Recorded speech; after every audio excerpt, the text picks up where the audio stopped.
Yeah. Cain made sacrifices, but it was unacceptable to the Lord. That's interesting. Abel's sacrifices was acceptable. He wasn't a Levite either. He was long before Levi, wasn't he? Anyway,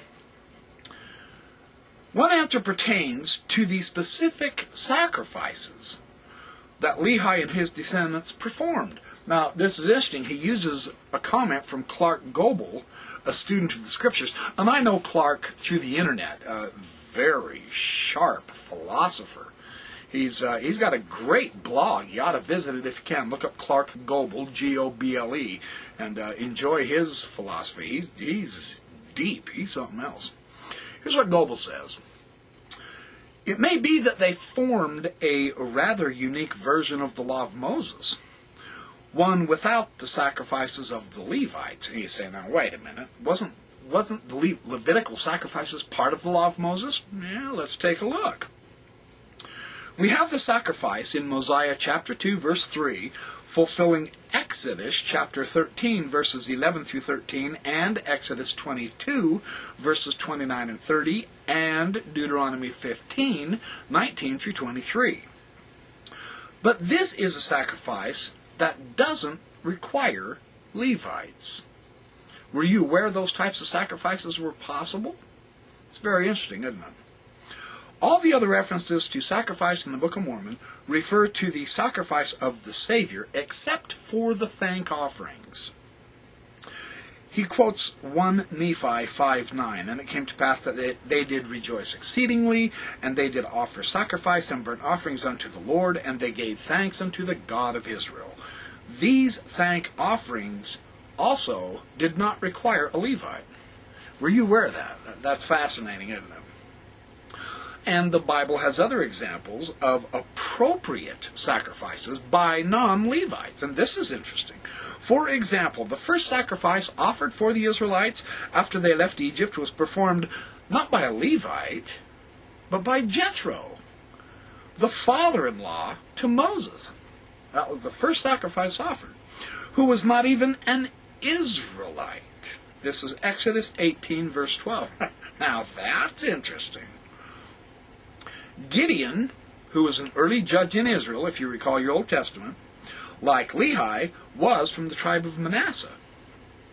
Yet, when he was commanded of God to build an altar, Gideon made it a burnt offering to the Lord upon it without being condemned in any way for his act. See Judges 6, verses 24 through 26. Elkanah, the father of the prophet Samuel, was from the tribe of Ephraim, and his sacrifices, too, were accepted by the Lord. And that's in 1 Samuel 1, verses 1 through 3. So this particular problem of authority and priesthood and ritual performance, this isn't unique to Lehi in the Book of Mormon at all. I bet this is something you've never seen the anti-Mormons and the critics against the Book of Mormon bring out, have you? I haven't. They don't want you to know the truth. They want to confound us and make it look like there's problems with the Book of Mormon. On a more careful analysis of the Scriptures, we see that Book of Mormon is a very powerful second witness for the Bible. No question. The Qumran community faced the same problem around 4 centuries later, about 200 BC, when they separated themselves from Jerusalem, and in particular from the temple in Jerusalem. They felt it had been polluted by the Hasmoneans, of course. Well, their solution was also to continue the sacrifices, but what they emphasized was the role of personal worthiness rather than inherited priesthood in the efficacy of the sacrifice.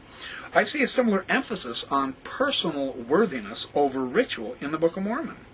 Possibly, well, and the footnote says personal worthiness is a noticeable theme in the Book of Mormon, but specific rituals are rarely mentioned. We hear of the continuation of the law of Moses in the New World and the discontinuation of sacrifice with the coming of the Savior, but there is very little textual evidence of such sacrifices.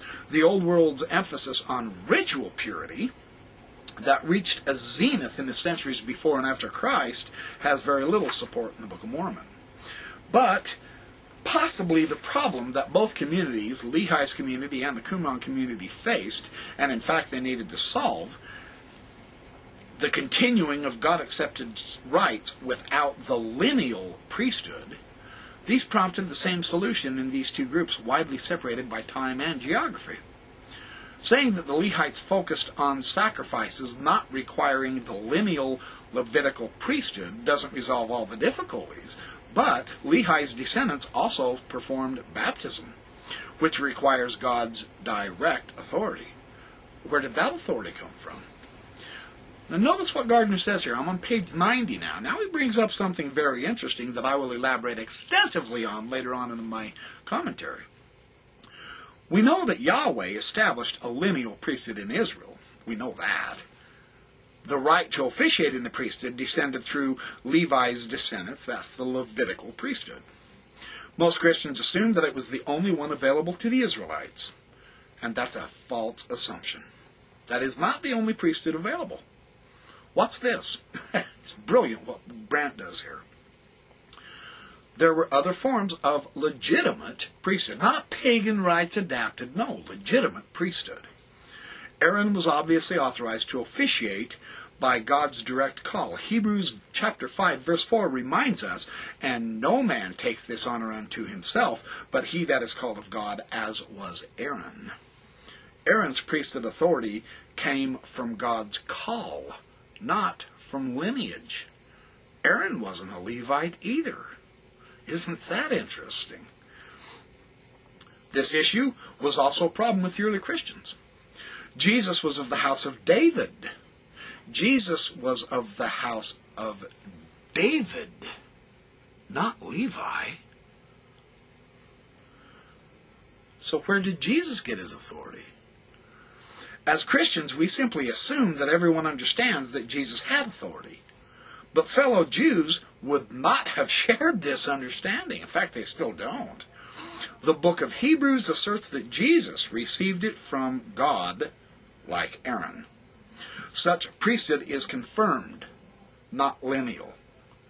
The priesthood receives it by the laying on of hands, not by birthright. The Lehites in the New World also needed the Melchizedek priesthood. Why is the priesthood attached to Melchizedek's name? Hebrews 7 explains that Christ has priesthood in the same way that Melchizedek did. Melchizedek lived before Levi, so he could not have held the lineal priesthood. Interesting, isn't it? Well, Paul argues that God gave the priesthood to Melchizedek because of his righteous life, not because he descended through a certain lineage. In the same way, Jesus also received authority. In the same way, it was transmitted to Lehi's descendants. They too had confirmed, rather than lineal, priesthood. The method of the confirmation or ordination isn't documented, but that's how Lehi had his priesthood. And I thought that was a really honestly down-to-earth, really interesting explanation, using not only the biblical text, but the Qumran community also, to show that there's more than just one type of priesthood. And there truly is. So I thought that was a real nice touch on Brandt's part.